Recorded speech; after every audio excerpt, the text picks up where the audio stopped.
Good evening, and welcome to CITI Media Reporter. I'm Howard Homanoff. Thank you for joining us this evening. My guest is Lynn Oberlander, General Counsel for First Look Media. Lynn, thank you for joining us. Thank you for having me. And by the way, I would note, a graduate not of Columbia Business School, but of Columbia Law School. That's right. So happy to have somewhat of an alum here with us today. Lynn, why don't I start sort of maybe most obviously, but and people may have read about it on their own, but what is First Look Media and what is its mission? Well, First Look Media is a digital media company that was started about a year ago, a little over a year ago, to do aggressive journalism, or journalism in the public interest, journalism that is supposed to be also experimental, that we are looking at. It is, right now we are publishing two things. One is The Intercept, which is a website founded by Glenn Greenwald, Laura Poitras, and Jeremy Scahill that is devoted to national security reporting. And we recently started a project called Reportedly, reported.ly, which is helmed by Andy Carvin, who used to be at NPR, and that is a social media news project where you will live in social media and you will get news from on Twitter, from curated news on Reddit, on Facebook, that a team of journalists around the world is collecting for you. And we are looking at other projects. We are nonprofit. First Look Media is nonprofit and is devoted to aggressive journalism in the public interest. Well, you've been able to, and you've had a terrific career of, and I'm not just blowing smoke, of having been, at NBC, working with NBC News, at Forbes, at the New Yorker, at First Look now. How have you seen the world of journalism change as somebody who's had to work so closely with journalists for a long period of time? How have you seen journalism and journalists changing through the course of your work? Well, that's an interesting question. In some ways, the journalism hasn't changed at all, right? There are still people who are really interested in exploring and investigating and performing long-form journalism in terms of doing both video, television journalism, and also, obviously, written. We have seen I've seen over the course of my career, the medium has changed a little bit. There is obviously more focus now on immersive journalism, on journalism that both takes the pictures and the sound and the video and puts it together. It's required slightly different technical skills, I think, on the part of the journalists. There is also a sense, although I have been fortunate in many respects that I haven't seen this, you've seen a lot more listicles. I mean, things that are trying to, how do you drive audience has been very, very important to the journalists and to the places they work on. And so that has been a slight change.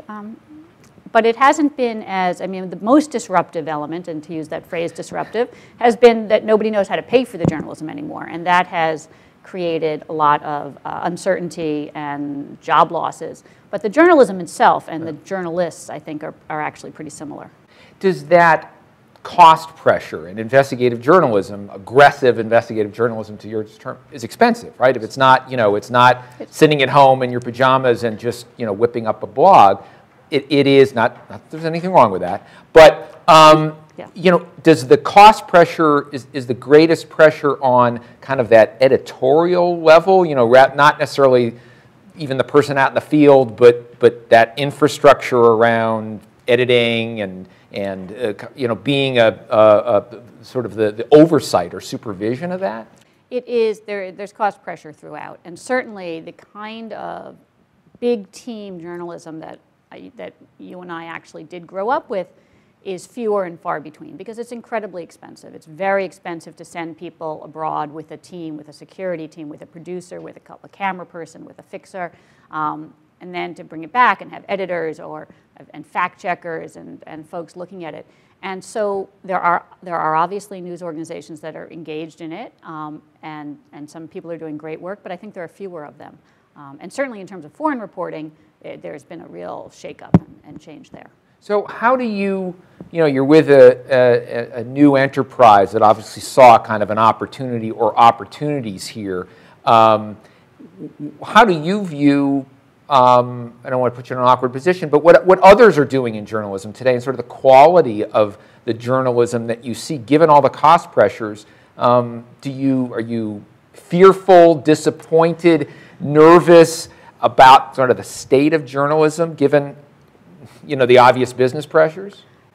Not really. Actually, I've seen great journalism. Frankly, I have been incredibly fortunate to work for the best journalist organizations, I think, in the world, or at least some of the best. And there has been a complete commitment to quality throughout the time I've been working, and that hasn't stopped. And I think that interestingly enough, even as the older generation has in fact been laid off and had difficulty finding jobs and have lost pensions and have sort of the idea of a professionalism of journalism has really taken a beating in some ways, there have been enormous numbers of young people coming into journalism who are doing great things and who are still interested in the work. So I think that journalism will continue. I think there's an incredible desire for people around the country and around the world to get news and figure out important information, and there are people who are going to provide that news to them. But it has definitely been a rocky 10, 12, 15 years, and I think it will continue to be a little bit rocky until we figure out how people can get paid for it. Yeah, and you're in an environment today too where you hear that it's very difficult for a journalist. In part, we're going through now, we see this trial going on in Virginia with the former CIA officer, James Sterling, and the controversy around the New York Times reporter, James Rison, et cetera. And some people say there's sort of this war. It's bad enough, the business pressures, but there's also a war on journalists that's sort of taking place from within the Obama administration, which might surprise some. On the other hand, some people think, oh, they're all in cahoots with media, but others may see them as at war with the media. Do you see it that way? Does it feel that way, being somebody who's had to protect, work with journalists, make sure that their stories could be told? The Obama administration, surprisingly, and you mentioned this, has brought more Espionage Act cases against suspected leakers, government employees, but still more Espionage Act cases than any other administration combined.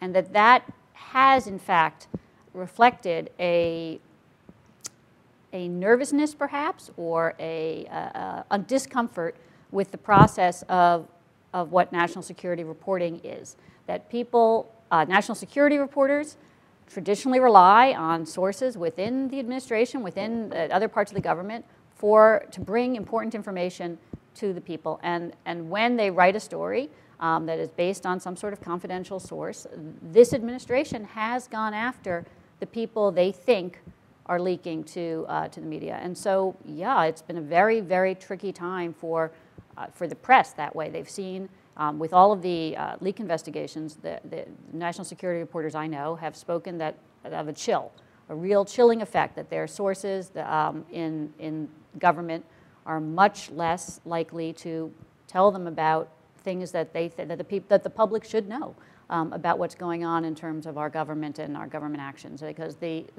potential sources, are quite concerned that they will be prosecuted under the Espionage Act or under some other type of a statute for divulging confidential information. And what's interesting is, and that journalists even see it, and it's hard to say journalists as everybody, people have different opinions and different sources, but that again, a sort of conventional wisdom under Cheney and the Judith Miller situation and all the sorts of, and the leaks regarding Valerie Plame, et cetera, sort of, it seemed, people might think it was a much worse or much scarier place for journalists under the Bush administration, but it's not like the light went on or something changed in a very different way. I mean, when you're talking about, under the Obama administration. No, in fact, it has been worse, and I think that is surprising. It was surprising to a lot of folks, a lot of people in the media, and it has been, with these investigations, there has been a really sizable chill. There has also been, when President Obama first came into office, immediately he indicated that the government was going to be more open in terms of FOIA and other types of transparency issues, and that was a great proclamation, but it has not happened. The government has been quite reluctant to produce information in response to FOIA requests or other types of press requests. So it has not really been an administration that's been incredibly friendly to the press. Now, what I should say is that recently, and when I say by recently, in the last 18 months, there's been a noticeable shift. About 18 months ago, 2 years ago, it was discovered that the administration, in one of these in 2 leak investigations, had first secretly sought phone records of 20 Associated Press reporters and editors, personal phone records, also professional phone records, and had not told the AP about it. So the AP couldn't go to court to try to quash the subpoena because they didn't know about the subpoena. It was secret. And when they found out about it, there was really a tremendous uproar. Very soon thereafter, a couple weeks later, we also discovered that the administration had, in the context of trying to get emails, again in a leak investigation, they had put into a search warrant for the email files of James Rosen, who was a Fox reporter. They had said that he had been an aider and abettor of an Espionage Act violation, or probable Espionage Act violation, and that's why they needed the search warrant. And again, when that was discovered or unveiled by the press, the press frankly went crazy, and rightfully so, because the journalist, James Rosen, was only doing what journalists do, which is trying to reach out to various government officials to find out information. And if somebody gave him confidential information, that doesn't mean that he was an aider and abettor of the Espionage Act. So after that, there was really quite a bit of protest, and the President and Attorney General Holder set up a series of meetings, high-level meetings between attorneys, journalists, civil rights groups, and the administration to try to work through some of these issues, and to revise the Attorney General's guidelines on dealing with the media. And there have been a sort of series of revisions, the most recent of which came out 2 weeks ago, which have made it, it's not impossible, mind you, I don't want to suggest it's impossible for the government to get reporters' information or their search warrants, or emails or phone records, but have codified it in a way that at least makes it difficult. They have, the Attorney General has to sign off on any requests for information from journalists. From much of the information, you're only supposed to get a subpoena or a search warrant after they have made sure that there is no other way of getting the information, that it's essential to whatever investigation is going on, that there has been a real evaluation, if it's national security, if it's an Espionage Act investigation, that this is something that that the government is committed to seeing through. And they've also said that journalists won't go to jail for doing their job. So that if they are in fact dealing with sources, and the sources provide confidential information, according to the statements of Attorney General Holder, they won't go to jail. So maybe it's gotten a little bit better now. Just to wind up. Yeah, well, you mentioned the reporter going to jail. Well, for in the popular culture, this has probably gotten a lot of attention lately, and here comes a spoiler alert, so if you're fans of the newsroom, you may want to turn away for a moment. But Will McAvoy, the star of the newsroom, doesn't reveal a source, and he ends up in jail for 52 days, if I remember the plot. And is that and it may be the only drama in history in which characters debated the finding of Brandenburg v. Ohio in the Supreme Court, but I think you mean Brandsburg v. Hayes. Brandsburg v. Hayes. I don't know where I came up with that one. Very good. That's good to have Lynn here. So is that a separate issue from what we're dealing with, or is this directly, trying, at least from a federal government perspective, trying to better manage those kinds of situations? It's the same issue. Yeah. You're absolutely right, and it is trying to better manage those situations from a federal government perspective. Absolutely, because what happens, as I think you know, is that there is no under the Brandsburg Supreme Court opinion, there is no privilege for a reporter to go before a criminal grand jury and say, I am not going to tell you who my source is.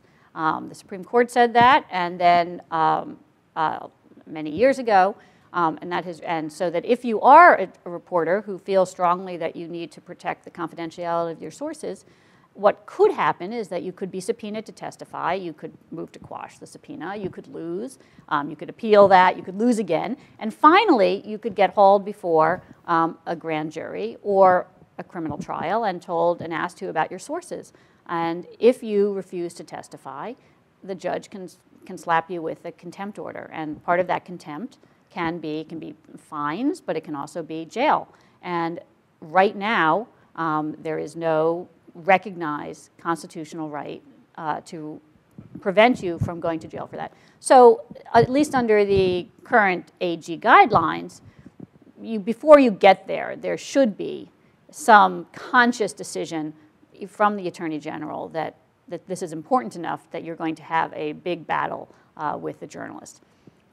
It's still pretty lousy, and it still doesn't give any sense of security to either the journalists, ab initio, or the sources, because they don't know when they're talking to each other or sending materials what's going to be the outcome down the road.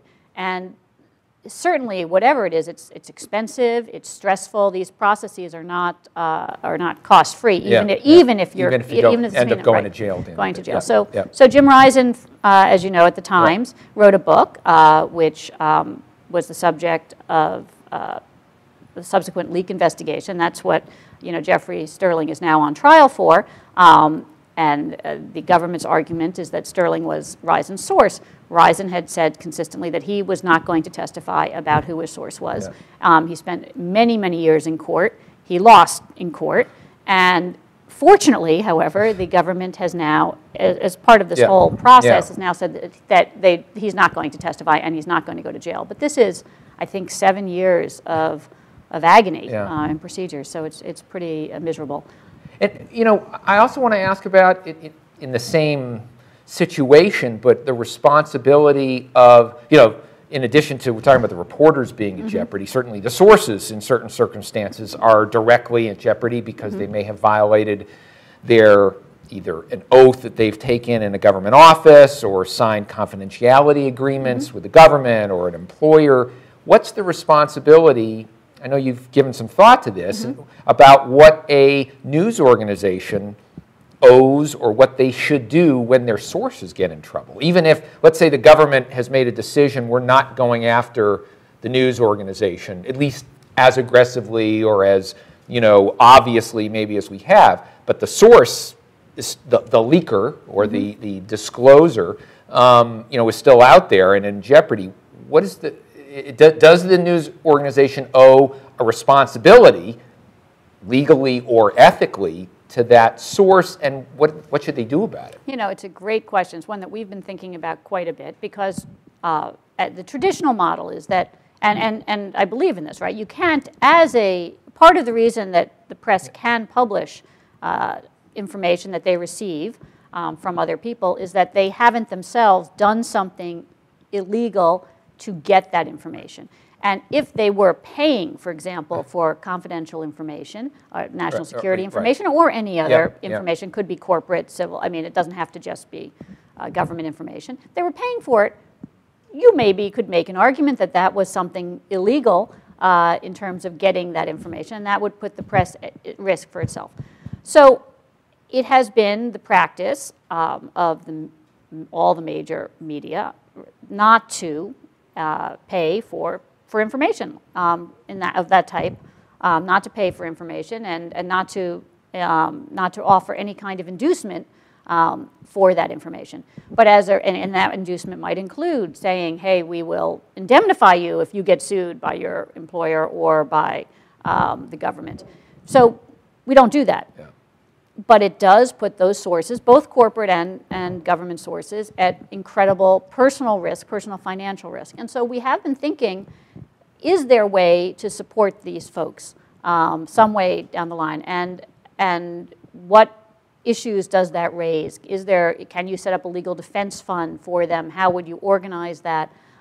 What would be? Because frankly, these guys, and women of course, put their lives on the line for something they believe in, and then even if they have not done anything wrong or illegal, they don't end up in jail, legal process itself is such a expensive one under our system that they can be bankrupted and have been bankrupted. There are many examples of it. So we're thinking about what we can do. And I assume, all that process is something that's going to chill a lot of people from coming forward, fearing not only the incarceration fear, but the cost and the dragging their lives through years of that process. I have worked with over my career. I've worked with many reporters who've said to me, "Hey, I have a source. Somebody wants to come forward. They want to talk to me about what's going on at this company or with this person, and they're really afraid that if they do, that the company they work for is going to sue them under the confidentiality agreement they signed or what have you." And even if there is a public, it still could be an incredible public service to disclose this information.